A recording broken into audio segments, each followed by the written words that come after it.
Go right ahead. Okay, thank you, Shannon. All right, thank you. Appreciate the opportunity to visit with the Ojati tonight. I thought about where am I going to go with this bio because my age, I've done a lot of things in my life, but I thought I'd start off with the hard work that I did, which just says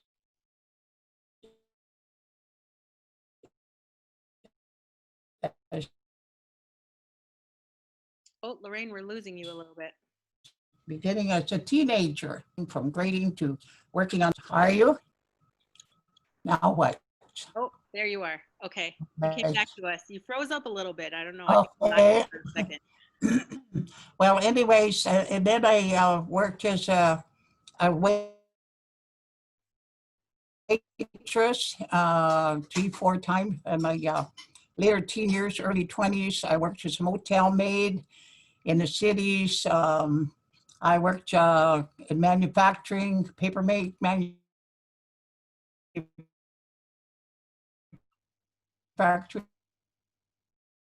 company and in Dutch potato chip company and when I moved back to the reservation, I started work as a homeschool coordinator. And at that time, I got myself a GED. I had never finished high school. I had only went twice to the 10th grade.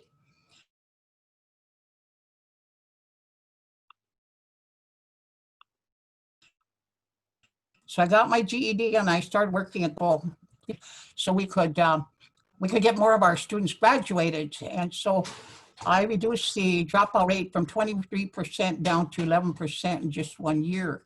But it was during this period of time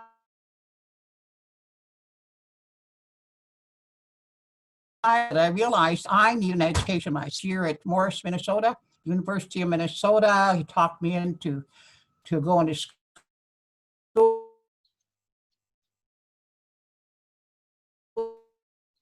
there. Don't think I could. Lorraine brought me the paperwork. I was accepted, did my first year there. And then I went to the University of South Dakota at Vermillion.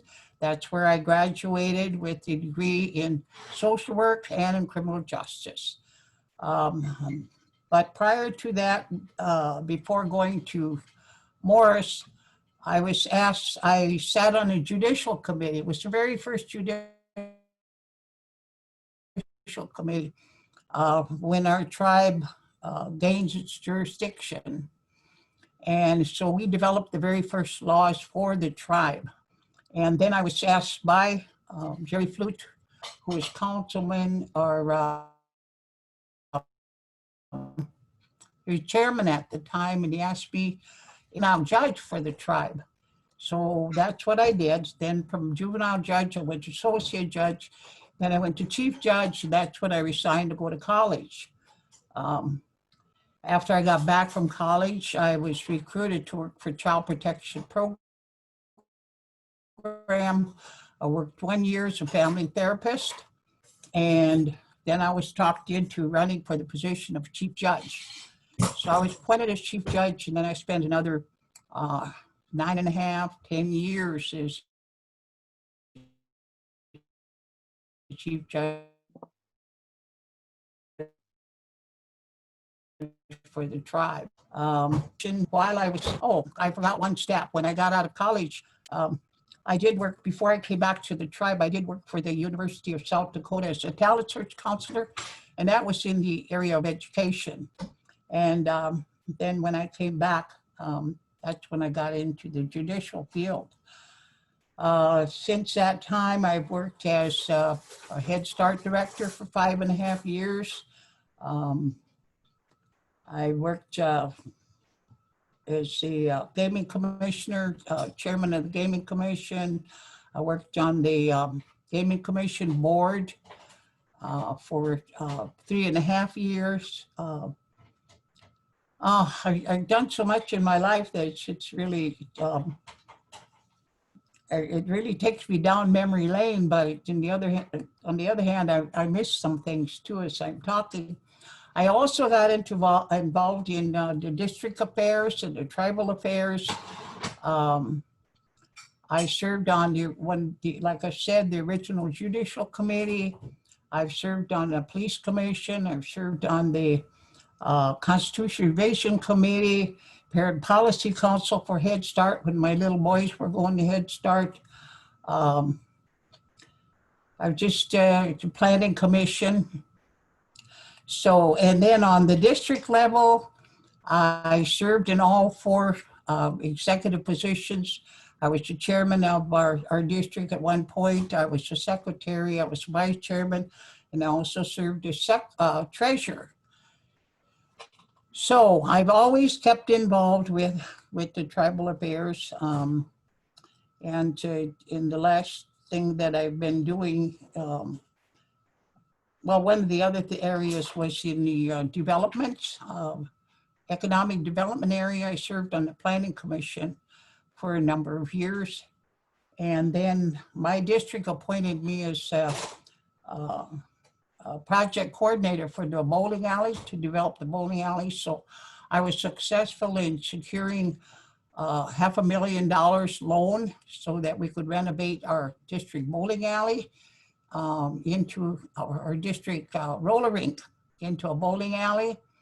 And so I was the project coordinator, and I did secure that loan for our district. And then way back when my boys were little and we lived in Red Iron housing, I developed the Little Big Store. And I ran the Little Big Store for, I think, about 3 years. And then when I resigned, they just let it go. They didn't try to keep it going. So I've done a little bit of everything in my lifetime. I've enjoyed being a part of the district affairs, the boards of committees, the tribal government. I've always said I've always been on the edge of tribal government. And I ran for office. I was, and I'm going to be upfront about this. I was elected as chairperson in 1992, took office in January of 1993, and I was removed in August of 93. So I only served 8 months in that position. I never got the opportunity for a fair hearing.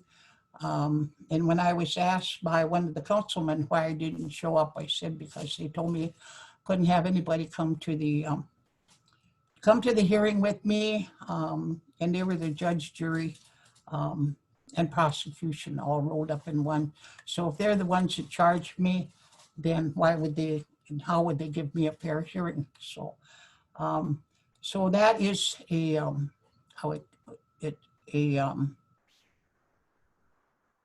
period in my life that that bothers me, but and it took me 2 years to work my way through that so I could go back to helping in whatever way I could with governmental affairs, whether it was in serving on a board committee or whether it was working in a program. I wanted to help in whatever way I could. And that's basically where I'm at today. I want to help wherever I can. And they're stepping forward with my experience, with my education. If I can help in any way by becoming interim chairman, then I'll do that too.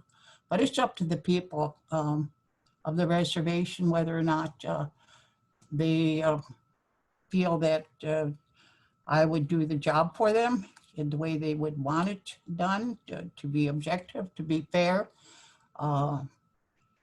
to make sure that we follow policies, procedures, the law, Constitution. I've had a lot of experience in doing that as a judge for many years. Altogether, I think my experience on the bench has spanned about 13 and a half years. And that was 2 different periods of my life. Lorraine, So, why was it important for you to run for interim chairman? Pardon? Why was it important for you to run for interim chairman? It's always been important to me to help my tribe. I've always wanted to see us put our tribe in a good direction for the future of our children. I'm a mother, I'm a grandmother, I'm a great grandmother, and I'm a great great grandmother. So there's a lot of future here for our young people, including my own, and with all of the grandchildren, great grandchildren, and great great grandchildren I would have here. I want to see them have a good future. I want this tribe to get on the right path, to do what's necessary to move us forward. And I do believe that we have done a lot of good things over the years. And I don't think we've given credit where credit's due, but we have a tendency most of the time to focus on the negative. I would like to see us focus on the positive and get some things done to move us forward. Okay. Do you have, if you've held office before, which you have, what are some of the accomplishments that you've had that you feel proud of? Well, when I was on the Constitution Revision Committee, I was a secretary, and we got some amendments that were passed that year. I think it was the year 2000. I'm pretty proud of that, because now when I read the Constitution, and to me that's my Bible, I always have one handy so that I know what it says, and I know when we're out of compliance or when we're in compliance. And so I had a hand in some of these amendments that are in this Constitution.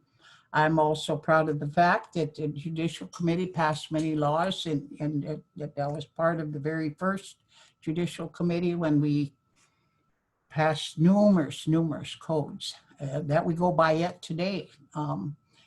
And child protection.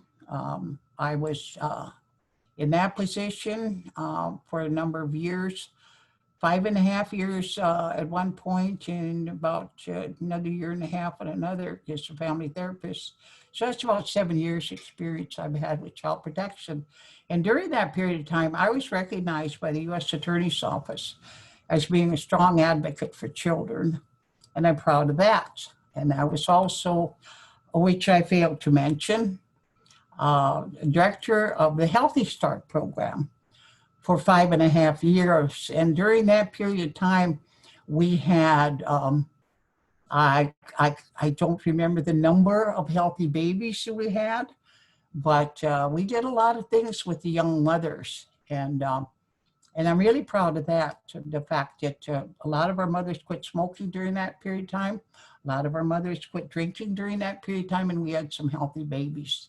And I'm very proud of that too. So those are just some of the accomplishments. Of course, in economic development for my district, getting the money secured for the bowling alley, that it's still running today. I think we're the only business, the only district business that is still being, it's still in operation. So I'm proud of that fact too.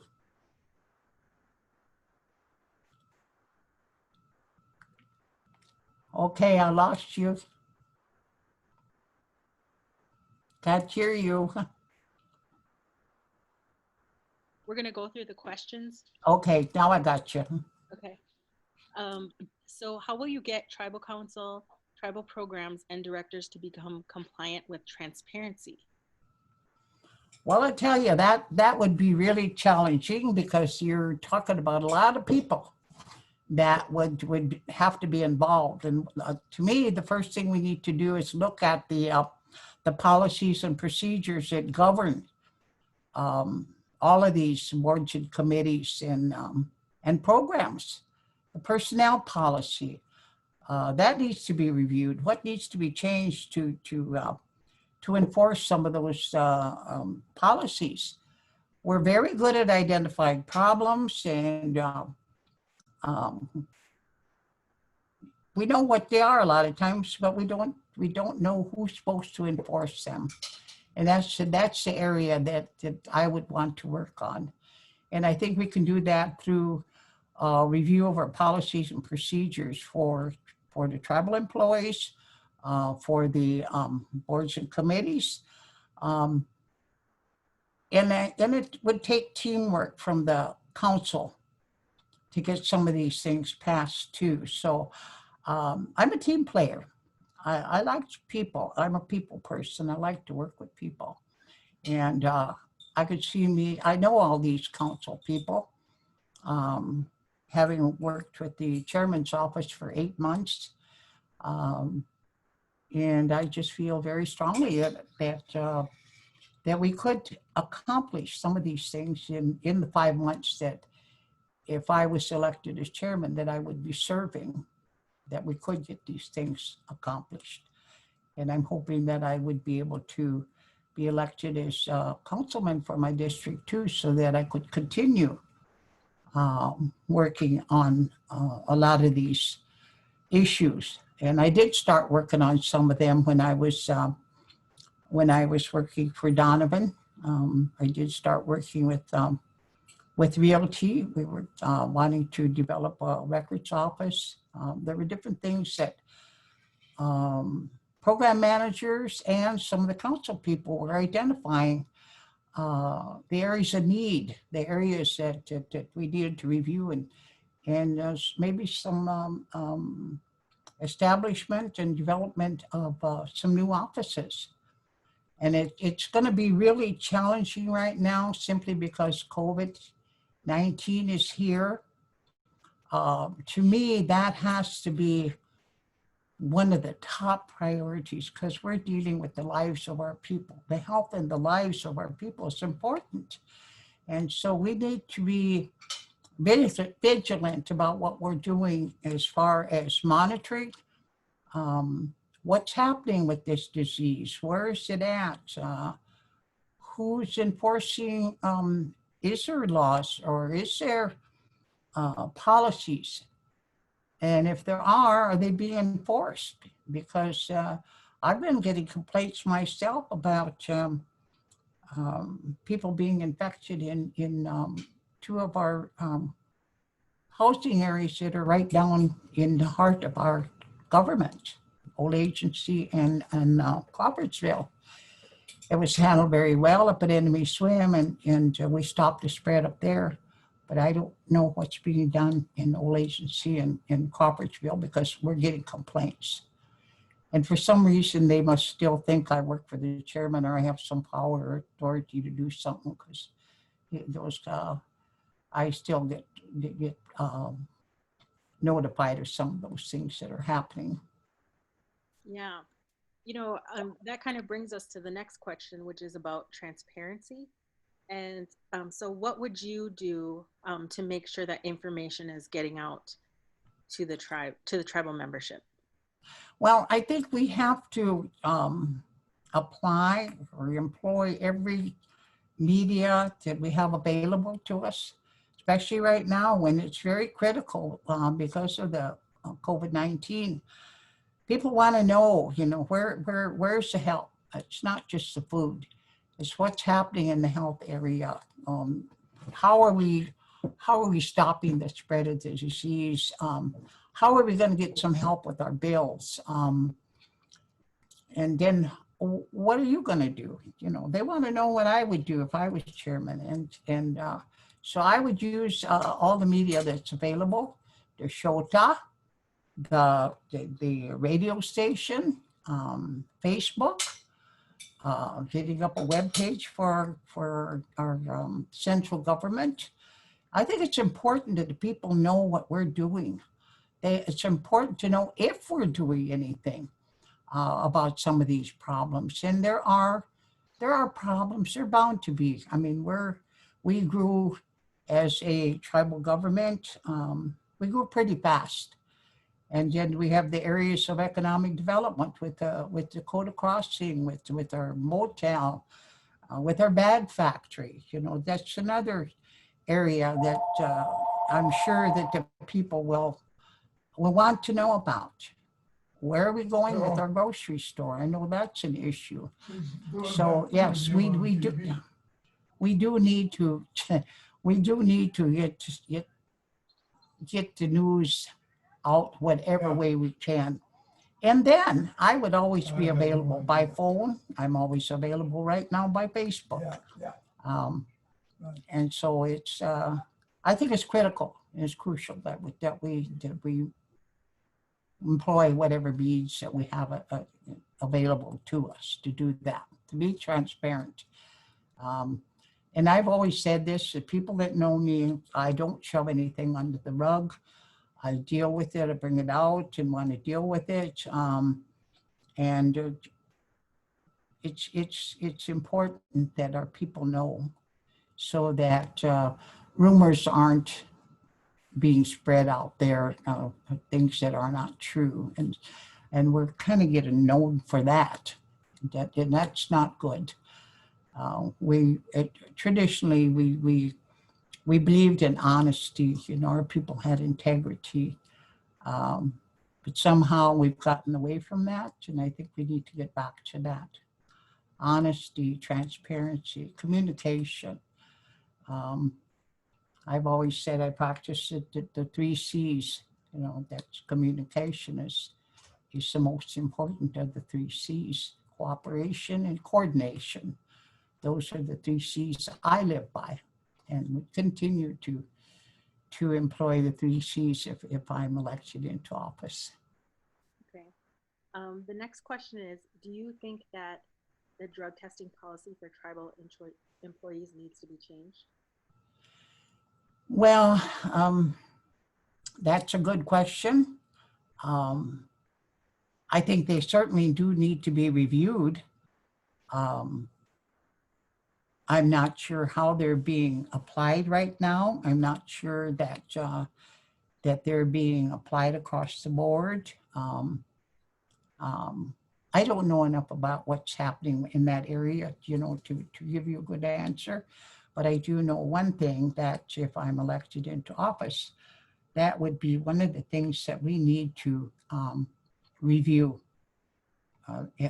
Along with the tribal council, we need to look at some of our current policies and see if they still apply, see if they need to be changed. Because I know, for one thing, you know, working with our tribal people for a number of years, there's a lot of people don't like change. But I think we're at a crossroads now where we need to look at change. We need to figure out where we've been, where we are today, and where are we going. I can remember an elderly councilman, Johnny Two Stars, way back. I remember him telling the council, he said, you know, we're like people riding in the back of a pickup. Back in those days, that's how we went to town. People sat in the back and you're looking to where you've been, but you can't see where you're going. And that's what he said. As a tribe, he said, we're like people sitting in the back of the pickup. We could see where we've been, but we don't know where we're going. And that's one of the things I think we need to know. Where we're at today and where are we going. We know where we've been. And, you know, some of it's good experience and some of it's bad experience. But, you know, we need to move forward in a real positive way and get some things done for our people, for the future of our children and our grandchildren. Okay. So the next question, or the series of questions, do you owe the SWO any money from loans? And as an elected official, did you accept any bonuses, severance pay, annual leave? And, oh yeah, well, let's stop there and just answer that one. He's in that interview right No. Okay. Okay, next question. How do you propose to reduce and get our tribe out of debt?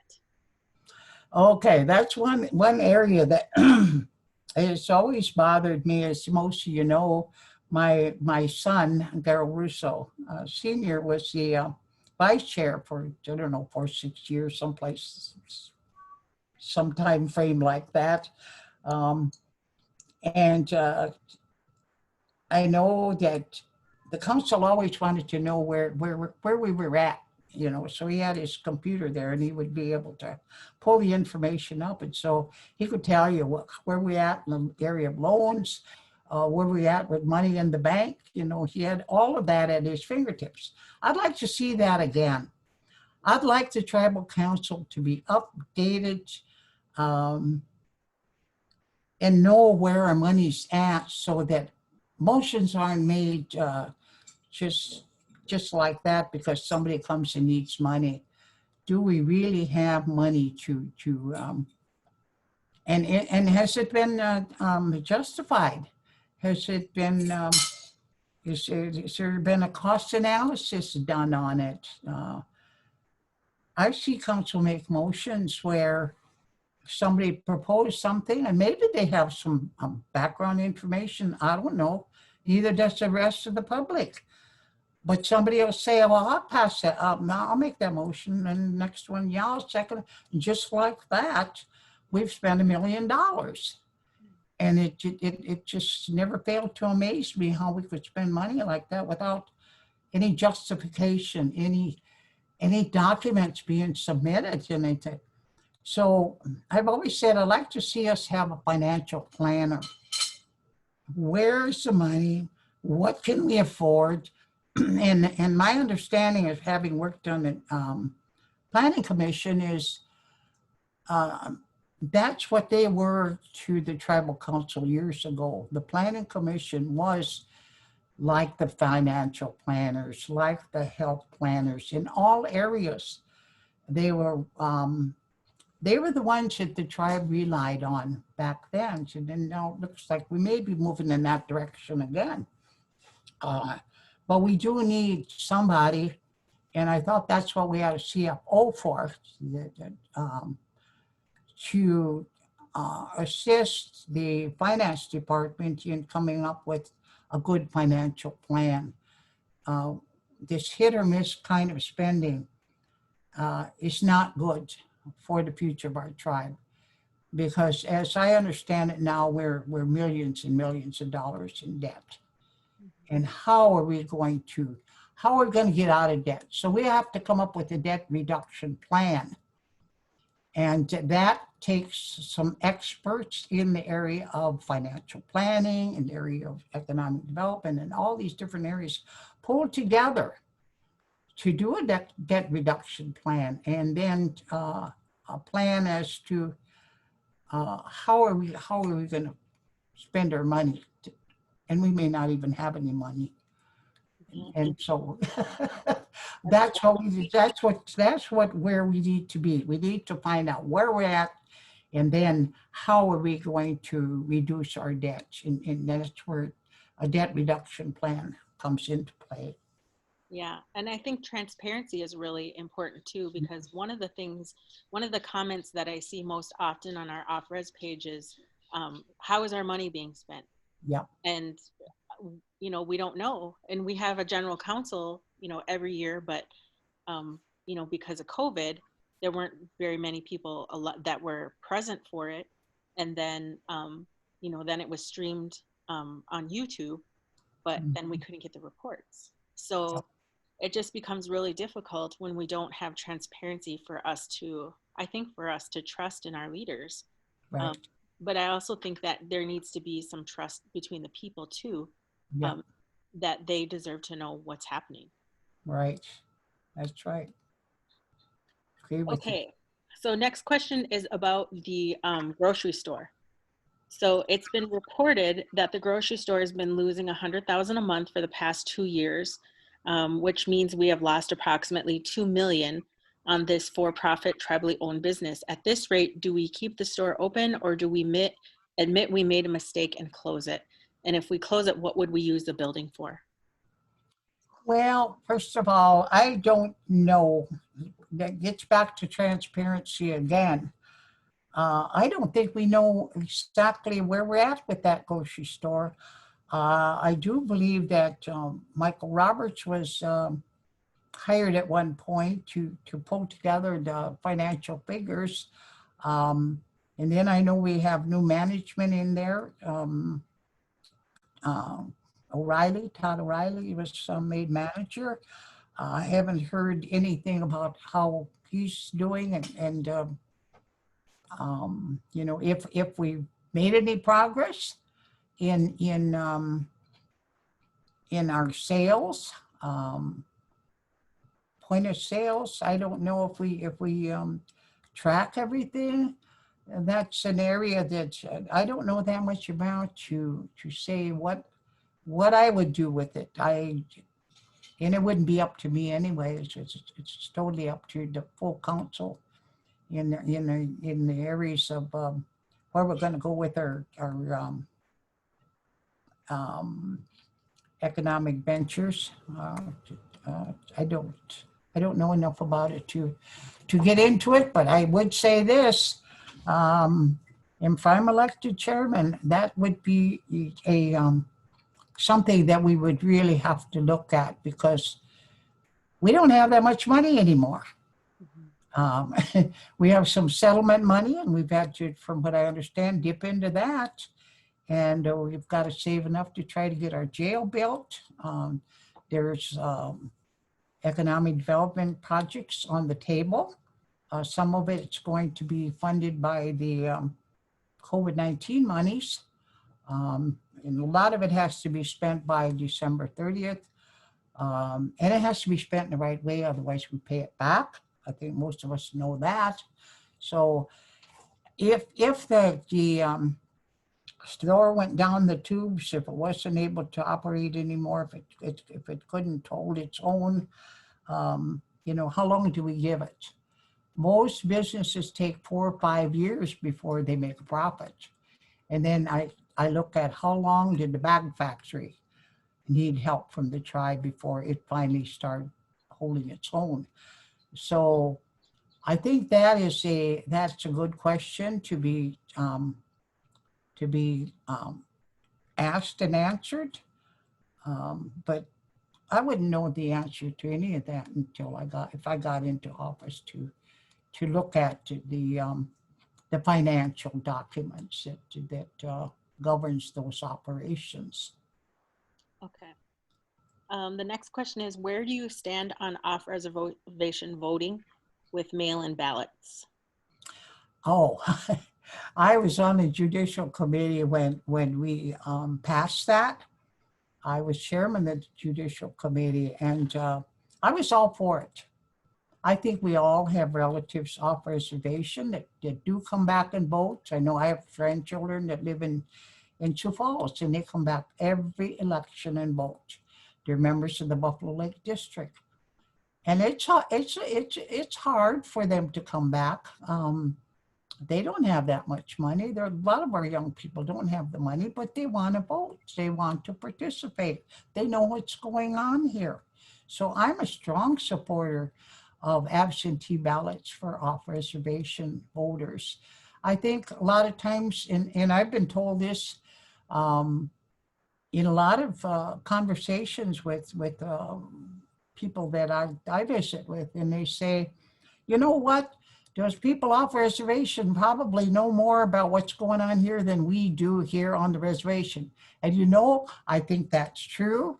I stopped to get some ribs right after Donovan was removed, and I knew about it right away because I was his legislative aide, and these people out there already knew it. And this Coochie said to me, "Oh, we already knew about it." And I said, "Oh, how did you guys find out?" And she said, "Oh, my daughter's got a friend from Standing Rock, and she texted her."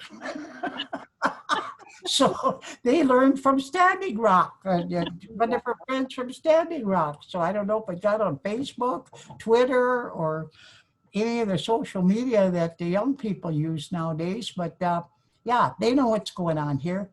You ask Grady Renville. He's been down in Albuquerque for a long time. He always knows what's going on here. Yes. So what do you think about our approach with the petitions for the secretarial election? I think it's a good approach. I was all for it. I was in support of it. And I do believe that it's one of the ways that we can get something accomplished. and getting um, some things passed that did need to be passed. No, I think it's a good approach, and I think that they could, whoever's got all those petitions out there need to continue. It still needs to happen, what's in it, for our secretarial election. Okay. So how do you plan to deal with embezzlement? Now, that's a good question. That's the best one of all of these questions you've asked me so far, because that seems to be on a lot of our people's minds. Way back, I can remember when things were shoved under the rug, and I thought it was wrong, because that just encourages, you give a person an inch, they're going to take a mile. They get away with a misdemeanor, especially stealing from the tribe. They get away with it. Oh, it's our money, it's our equipment, it belongs to us. I always remember a criminal investigator, O.J. Siemens, told me one time. He was a criminal investigator up at Standing Rock, and the college there had some TVs missing, and somebody said, "Oh, it's one of those council people has one of those." So he said, "Yeah, I'll go over and see then." So he went over there and he said, "I heard you got a TV that belongs to the college." And he said, "Yeah." He said, "I borrowed it." He said, "Back where I come from, they call that stealing. That's theft." And then he charged him federally, because that wasn't the only thing that he was stealing from the college. So how I would handle embezzlement was the way I would handle any other uncovering of something that appears to be a wrongdoing, appears to be criminal in nature, needs to be turned over to the proper authorities, and it needs to be turned over immediately. Because here's another thing, going back to our codes. We only have a 1-year statute of limitation for criminal offenses. And a lot of people don't know that. They said, "Well, why can't we do this?" No, you can't, because there's only a 1 year. And for civil, it's 2 years. And that needs to be changed too. And that people ask me if I would make sure that is changed if I get into office. And I said, well, whether I do or not, I would still work towards getting that changed, because a lot of times there's things that happen that you don't know about right away. And it starts from the time of the action, the criminal act, till that you get it into the prosecution stage. So if you don't get it there in time, then you can never bring it. So that has to change. But so that's what I'm saying. If wrongdoing is happening and it's uncovered, it needs to be turned over immediately to the criminal investigators. And then it's up to the criminal investigators to also work with the FBI, because sometimes it's a felony, and maybe it needs to be maybe the sentencing needs to be more than what the tribal court could order. Unless we see somebody facing up to the consequences, then it just continues and continues. And what I don't want to see any more of our people becoming felons. Because if it's stopped at a lower level, at a misdemeanor level, and maybe somebody suffers a consequence there, and we quit covering up, that maybe they don't have to be felons on down the road, because you give them an inch, nothing happens. They take a little bit more and take a little bit more, and nothing happens. And the next thing we know, they're in federal court and they're felons. And we don't need that. We need to stop it at a lower level. And we need to be, we don't need to leave the door wide open for temptation either. We need to close those doors so that we have a better systems of taking care of our property, taking care of our money. And if somebody has knows that there's something going on, they need to report it. And the same way, I know there's questions on child protection in the area of child protection too. And so same thing there. If you keep covering it up and covering it up, the abuse gets worse. You know, the neglect gets worse. It don't get better. Then if you want to get further into it, drug addictions are rampant here. Meth, and we're getting violence is coming about. People are getting beat up. And so far, we haven't had anybody killed because of it, but it's going to happen unless we start doing something about our addiction problems. You know, we can't keep closing our eyes to all the drug traffic and everything that's going on in our housing areas. I hear it almost every day, and you see it on Facebook. So it's up to us, the people, to do something, and it's up to the leaders to do something. We can't keep closing our eyes, and we can't keep shoving it under the rug. It's got to stop, and we're the ones that can stop it. But we need to provide some resources too for those that are addicted. So that's another area that I really see a need for the tribal leadership to step up and do something. I think the time for talking is over. You know, it's time for action. And that's the kind of person I am. I'm not just going to talk about it. I want some action. And I hope I would have the cooperation with the rest of the tribal council, with the other leaders of our tribe. Okay. So you had a court case today. Do you want Yes. to tell everybody about that, a little bit about it? Yes, that was interesting. Jesse Larson had filed an action in court challenging the REB's certification of three of us, myself, and Ella Robertson and Junior Kirk. And so everybody was there. The entire REB members were there. And all three of us, ones that were being challenged, was there. And the first thing that Jesse Larson did, he was being represented, or his advocate was Vivian Chasenhawk.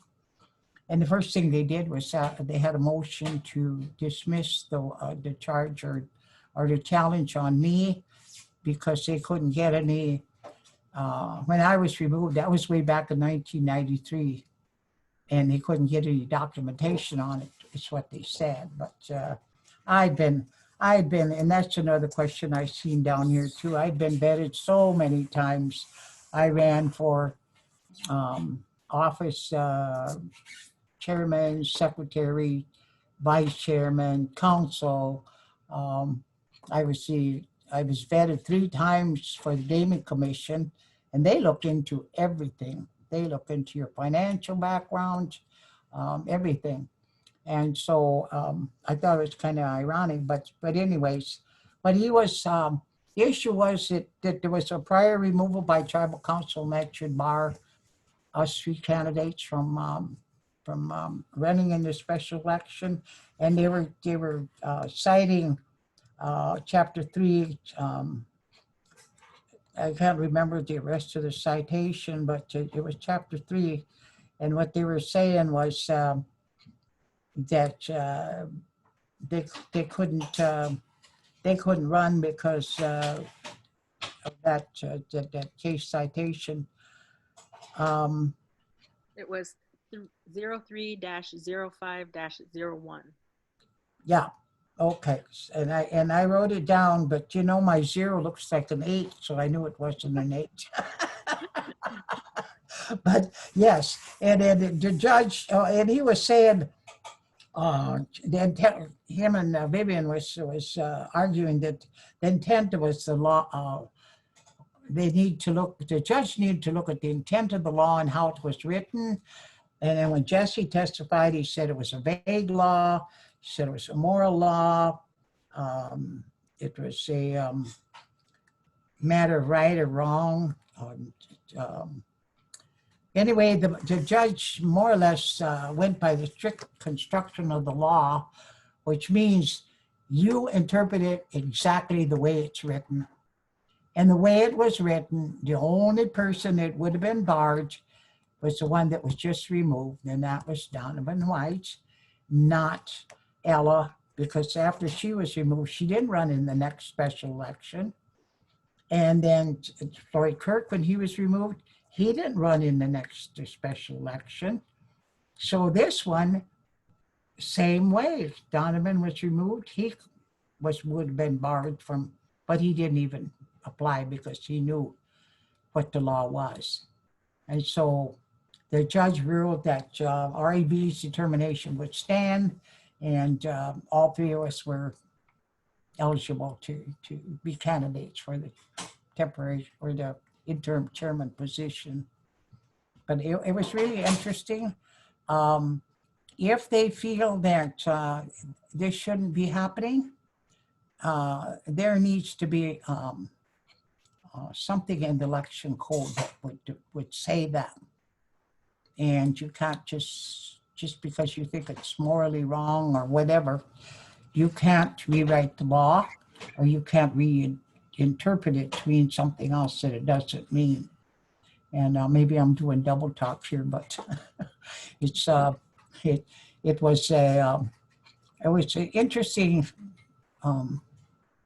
It was interesting that Jesse brought that forth, because maybe he really does believe that, and if he does, then maybe he'll work to change that law so it would bar people that got removed previously from ever running again. But there should also be a time limit on that too. That also should be what was the reasons why they were